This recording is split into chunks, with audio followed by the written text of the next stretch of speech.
Hi everyone, my name is Rebecca Murray, and today I want to discuss PTSD, what it is, symptoms, treatments, as well as the effects it can have on the veteran and the family. As a wife of an Army veteran with 5 deployments, PTSD is a part of my family's everyday life. PTSD, post-traumatic stress disorder, is also known as shell shock, Vietnam veterans disorder, or battle fatigue. It is a misunderstood and misdiagnosed disorder because it can mirror anxiety and depression. The definition given by WebMD is it's a mental health condition triggered by a terrifying event or witnessing it. Symptoms vary from patient to patient, but more common symptoms include nightmares, flashbacks, re-experiencing initial trauma, avoidance of certain activities, feeling nervous, anxious, or on edge, constant flight or fight mode, irritability, jumpy, mood swings, self-destructive behaviors, isolation, anxiety, depression, and apathy. To be diagnosed, symptoms must persist for 1 month. However, in a lot of people, symptoms may not surface immediately. It can take years after the initial trauma. According to the Veterans Affairs, since Operation Iraqi Freedom and Operation Enduring Freedom, on average 11 to 20% are diagnosed a year. How does PTSD occur? During a traumatic experience or heightened danger of living, such as a combat zone, the brainstem takes control of the body and shifting it into reactive mode, shutting down all non-essential body and mind processes.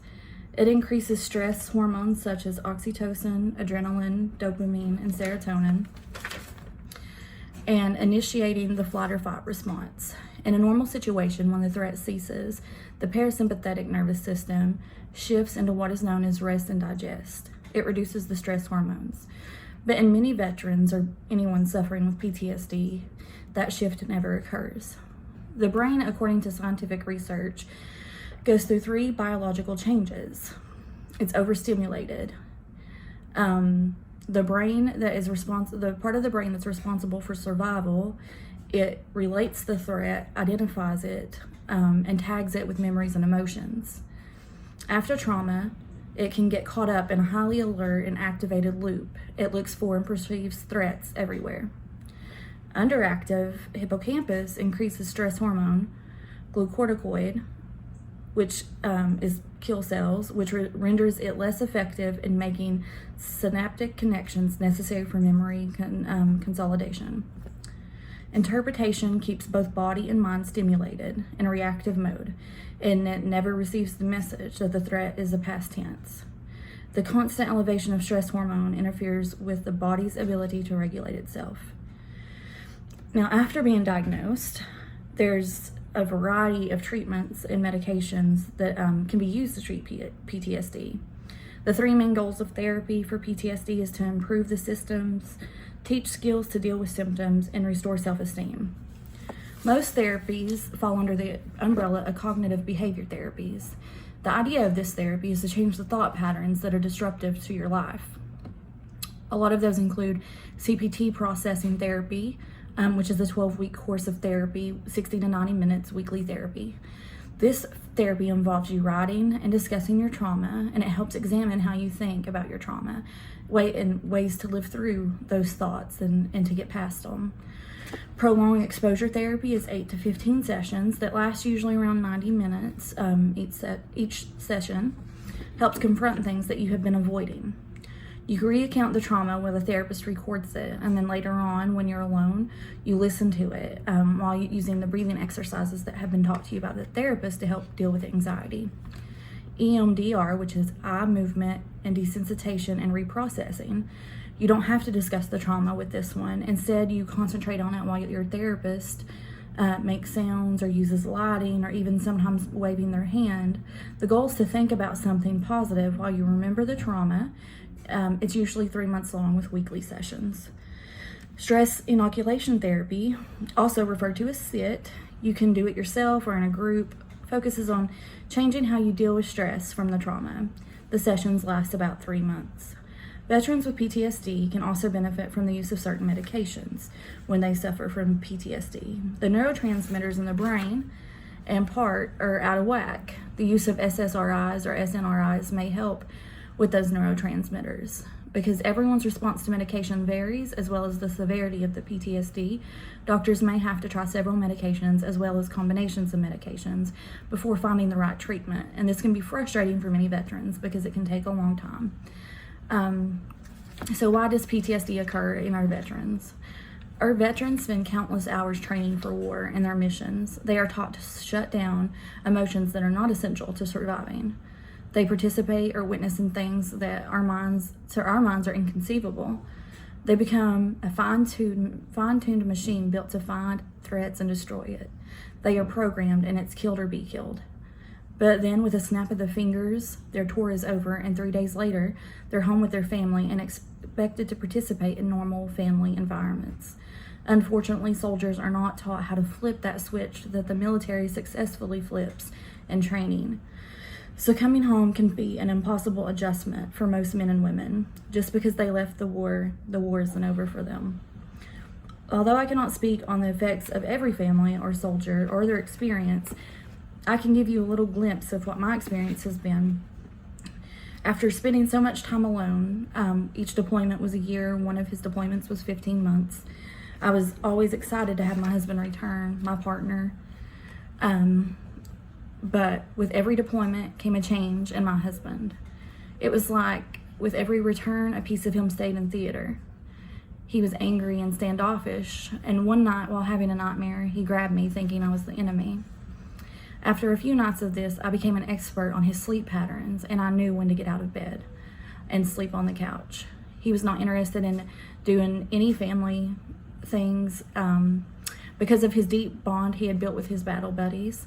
He would perk up around them, and it was so hurtful to watch them get the better version of him. The kids and I feared his never-ending mood swings and his anger outburst. We've made several trips to the ER because he's always convinced there's something wrong with him. Some days, we are all, including my husband, are exhausted and drained emotionally and physically because of the PTSD. My kids have seen and heard more than most kids should have to. Listening to people complain about their regular marital argument makes me feel a sense of jealousy that our normal is way different. But you cannot just walk away or break up a family because of an illness.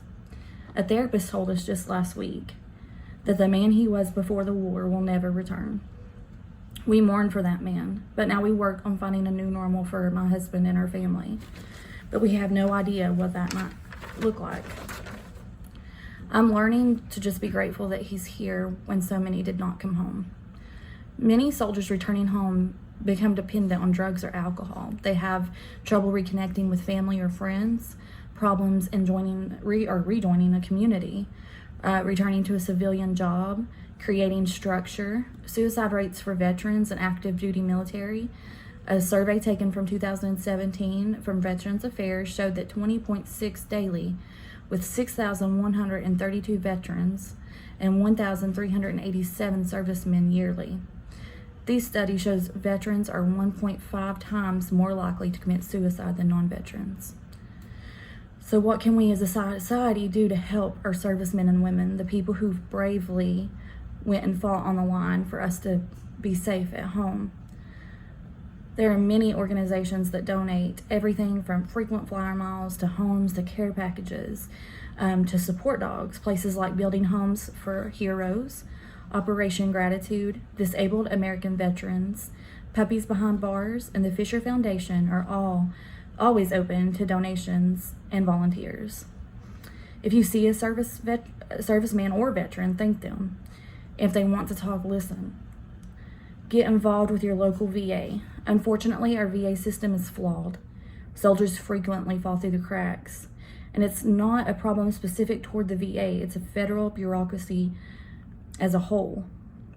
The critical problem is management. Write your local government and demand positive changes for our veterans. PTSD is not just a veteran's disease, it affects families and children and society as a whole. We need a better understanding of PTSD and mental health in general. We need to remove the stigma of getting help. We need to offer better reintegration training for soldiers and their families. While there are many options of treatment and therapy for the veteran, we need to offer more support to families and caregivers. that are caring and supporting their veteran. At times during my husband's battle, I have felt very isolated and alone. It's easy to feel burnt out and defeated by the daily battle of this disease. So reach out to a family member. Often we just need someone to talk to. The stronger we feel, the more capable we are to handle the long road to healing. And it is a very long road.